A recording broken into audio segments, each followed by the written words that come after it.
നിങ്ങളുടെ favourite shows ഇനി ഒരിക്കലും മിസ്സാവില്ല. ഇപ്പോൾ C5 കാണും നിങ്ങളുടെ ഫേവറേറ്റ് ഷോ തികച്ചും സൗജന്യമായി. എന്തിനാ എന്നോട് ഈ പിണക്കം? എന്തെങ്കിലും ഒരു തെറ്റ് എന്റെ ഭാഗത്തുനിന്ന് വന്നാ വലിയച്ചിക്ക് വിഷമായെന്ന് തോന്നിയ കാല് പിടിച്ച് മാപ്പ് പറയാനും മനസ്സുകൊണ്ട് ഒരു കുറച്ചിലും ഇല്ലാത്തവളാ ഞാൻ.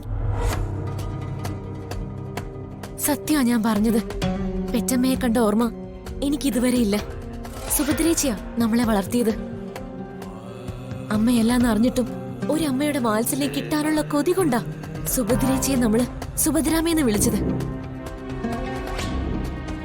പക്ഷെ ഇപ്പൊ നമുക്ക് ആരുമില്ല. അച്ഛന്റെ അമ്മയുടെ ഒക്കെ സ്ഥാനത്ത് എനിക്ക് ആകെയുള്ളത് എന്റെ വല്യേച്ചിയാ. ആ വല്യേച്ചി ഇങ്ങനെ മിണ്ടാതിരുന്ന എനിക്ക് സഹിക്കാൻ കഴിയില്ല. ശാസിക്കാനോ ശിക്ഷിക്കാനോ ഒക്കെയുള്ള അവകാശം തീരെഴുതി തന്നിട്ടുണ്ട് ഞാൻ. എന്നാലും എനിക്കറിയണ്ടേ എന്ത് തെറ്റാ ഞാൻ ചെയ്തതെന്ന്. പറ വല്യേച്ചി, ഞാൻ എന്ത് തെറ്റാ ചെയ്തത്? പ്രസാദേട്ടൻ ഒരുപാട് ആഗ്രഹിച്ച നിന്നെ കൊണ്ടാ പടം വരപ്പിച്ചത്. എത്ര ഡീറ്റെയിൽ ആയിട്ടാ ഓരോ കാര്യങ്ങളും നിന്നോട് പറഞ്ഞു തന്നത്. കണ്ണും മൂക്കും ചെവിയും അങ്ങനെ അങ്ങനെ അങ്ങനെ പ്രസാദേട്ടന്റെ ഹൃദയത്തില് പതിഞ്ഞു പോയ ഏതോ ഒരു പ്രിയപ്പെട്ട രൂപമായിരുന്നു അത്. അവസാനം പറഞ്ഞു തന്ന അതേ ആളെ ക്യാൻവാസിൽ കാണാമെന്ന് മോഹിച്ചു നോക്കിയപ്പോ നീ എന്തിനാ എന്റെ പടം വരച്ചു കാണിച്ച് കബളിപ്പിച്ചത്? അതാണ് എനിക്ക് മുറിവേറ്റത്. അയ്യോ, സത്യമായിട്ടും ഞാൻ ആരെയും പറ്റിച്ചതൊന്നും അല്ല വല്യേച്ചി. പ്രസാദേട്ടൻ പറഞ്ഞ ഓരോ ഡീറ്റെയിലും ചേർത്ത് വെച്ച് തന്നെയാ ഞാൻ പടം വരച്ചത്. തുടങ്ങുമ്പോ എനിക്കറിയില്ലായിരുന്നു അത് ആരുടെ പടമായിരിക്കുമെന്ന്. ഒടുവില് വല്യേച്ചിയുടെ രൂപം തെളിഞ്ഞു വന്നപ്പോ സത്യം പറഞ്ഞ ഞാനും അമ്പരന്ന് പോയി. ഒരുപക്ഷെ ചേച്ചിയുടെ ഡീറ്റെയിൽസ് തന്ന് പ്രസാദേട്ടൻ എന്നെ പറ്റിക്കാണെന്നാ ഞാൻ വരച്ചു കഴിഞ്ഞപ്പോ ഓർത്തത്. നീ എന്താ ആര്യെ പറയുന്നേ? വരയ്ക്കാൻ പോകുന്ന ചിത്രം നിനക്കറിയില്ലായിരുന്നു എന്നാണോ? സത്യം. ഒരു പദപ്രശ്നം യോജിപ്പിക്കുന്നത് പോലെ ഞാൻ ചെയ്തോന്നേ ഉള്ളൂ. ബാക്കിയെല്ലാം പ്രസാദേട്ടൻ പറഞ്ഞതുപോലെ തന്നെയാ. പ്രസാദേട്ടൻ എന്റെ പടം തന്നെയാണ് വരയ്ക്കാൻ പറഞ്ഞതെങ്കിൽ അതെങ്ങനെ ശരിയാവും? ഒന്നും മനസ്സിലാവുന്നില്ലല്ലോ.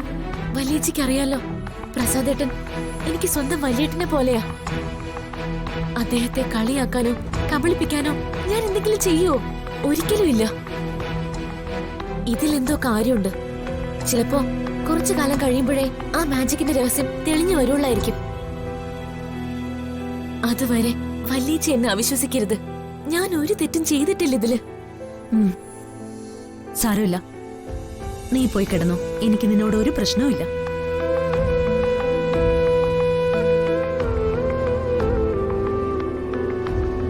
താങ്ക് യു വല്യേച്ചി. പക്ഷേ ഒരു കാര്യം ഞാൻ ചോദിച്ചോട്ടെ? പ്രസാദേട്ടൻ മനസ്സിലുള്ളൊരു പെണ്ണിന്റെ രൂപം വരയ്ക്കാൻ പറഞ്ഞത്. ഞാൻ വരച്ചത് ചേച്ചിയുടെ രൂപവും. ഏതൊരു ഭാര്യയ്ക്കും ഉള്ളില് സന്തോഷം തോന്നേണ്ടതല്ലേ ഇത് കാണുമ്പോ? പക്ഷേ ചേച്ചി ആ നിമിഷം മുതൽ ദാ ഇപ്പോ വരെ അതില് വിഷമിക്കുന്നേ ഉള്ളൂ. എന്താ അതിന്റെ അർത്ഥം? നിങ്ങൾ തമ്മില് നല്ല ഭാര്യ ഭർത്താക്കന്മാരല്ലേ അപ്പോ? അല്ലേ?